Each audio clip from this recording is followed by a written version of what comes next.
So today we're updating you on what we are actually doing with the 57 MG Magnette. And what we're doing is we're building a rat rod. We have put the body onto a shortened S10 chassis, and we're gonna just have some fun with it. So we've already done quite a bit of work to this thing since the last video that we've published here on it.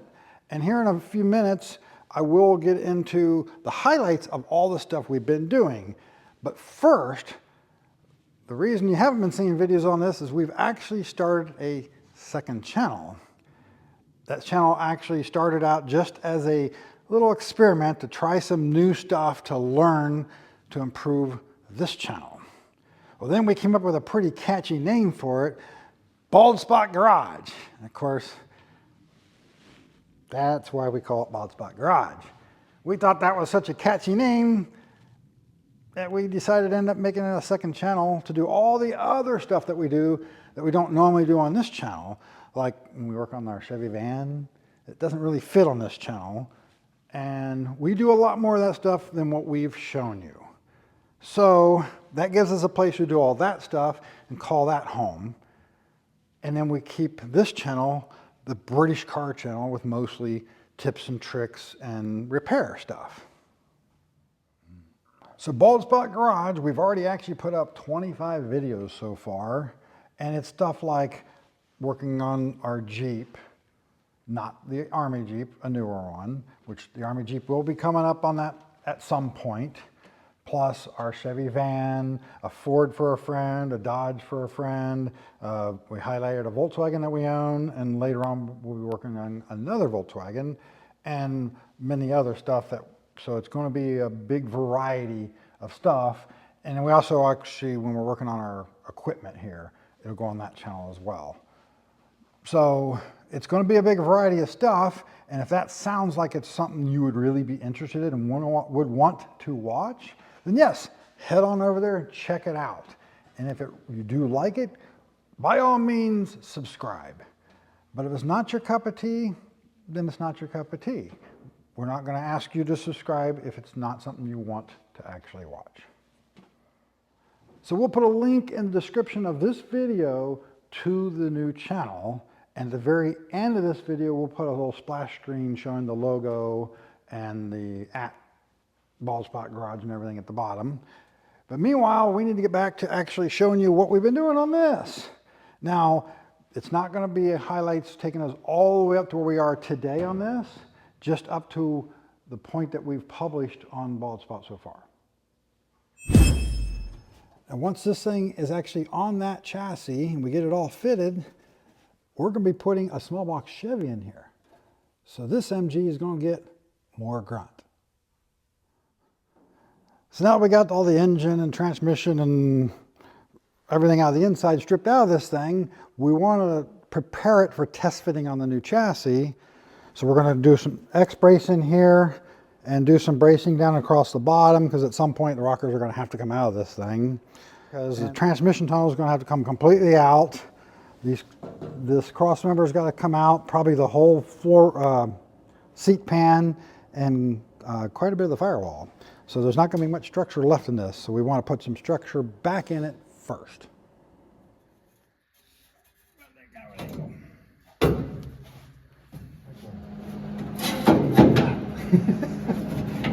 One piece was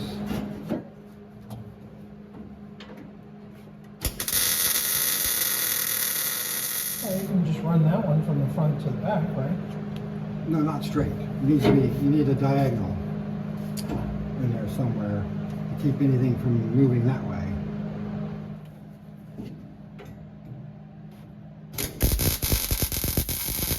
But we think we got enough temporary structure in here. I can guarantee it's going to be in our way no matter where we put it, but where we got it now might be the most out of our way while still being enough to hold it.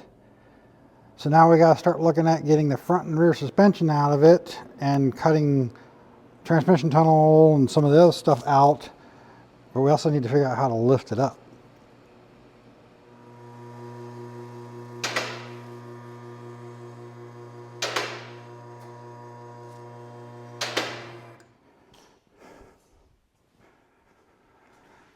we can get some of this crap out from underneath of it.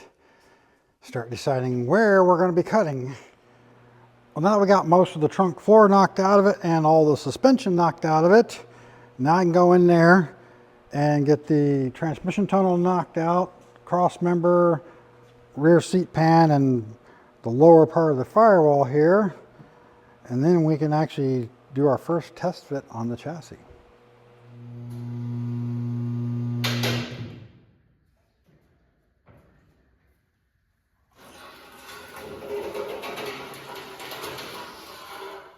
So I got everything trimmed out far enough to do the first official test fit. I know it's wide enough here for the front frame rails, but back there we still may have to do a bit of trimming. So to get this thing sitting at the right height that we want it when we're done, and all the weight and everything on it with the engine, transmission, interior, and everything, we're estimating at this point that we want the rocker to be somewhere close to the bottom of the frame rail here, which means I still gotta get this thing to go down another 4 to 5 inches yet.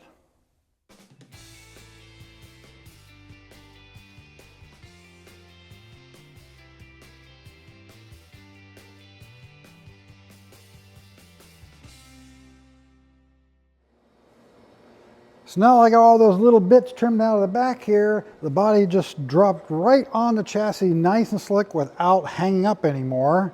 And this is the height we're sitting at right now.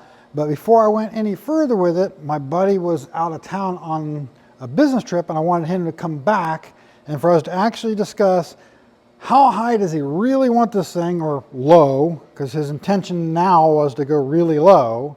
So we wanted to discuss wheel options and see what we could come up with to fit on this thing. And we didn't want to go with big wheels, nothing over 15-inch.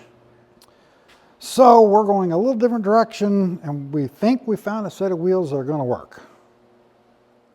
So these are the wheels we come up with. So we're kind of doing the big and little thing. So it's a real kind of old school drag racer street rod look. And what we got is a set of Chevy Rally style wheels here. And he really liked the fact that they're silver, and they're not that far off of a silver from what would have been originally on this car from the factory. And the other nice thing about these things is, with a minor modification here, we can make the original MG hubcaps fit in here and use these. And he really, really likes that look. So now we got the body sitting on top of the chassis and we're getting kind of close to getting it where we want it. Figured before we clean out all the shop here, this is all of the garbage and rust we've been cutting out of the car. And we've knocked quite a bit of just rust and crap out of it as well. And these are all non-salvageable bits within this box. And this stuff here is what I would consider at least potentially salvageable bits. Some of these bits we're going to be reusing.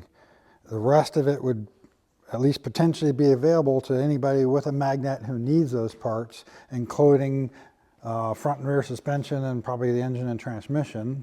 I think the engine at this point is frozen, I believe. Haven't double checked that. And the rear pumpkin has been missing out of the carrier has been missing out of this rear axle for many years. So now we got an engine sitting in the chassis so we can start figuring out if it's going to fit, but this is not the engine that's going to go in this thing. This is an LT1 out of a 96 Caprice that I had laying in the corner of the shop. Going to have to try to figure out where the engine is going to sit final so we know what to do for engine mounts, and see if we can get enough room for a radiator and how much into the firewall we're going to have to be in order for this to work, and if it even fits between the fender wells.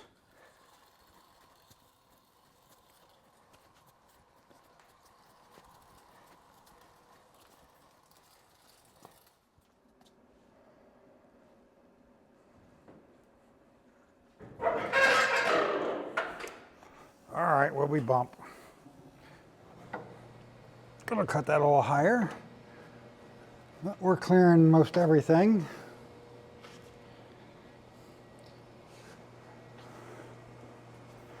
There might be enough room to squeeze a radiator in here, but we're going to have to probably trim this out here and get it just in front of the sway bar. And it's not quite as deep into the firewall as I feared it might end up when we first started this project. But it is going to be a bit tight to get some kind of exhaust in there. We'll just have to custom make some headers probably.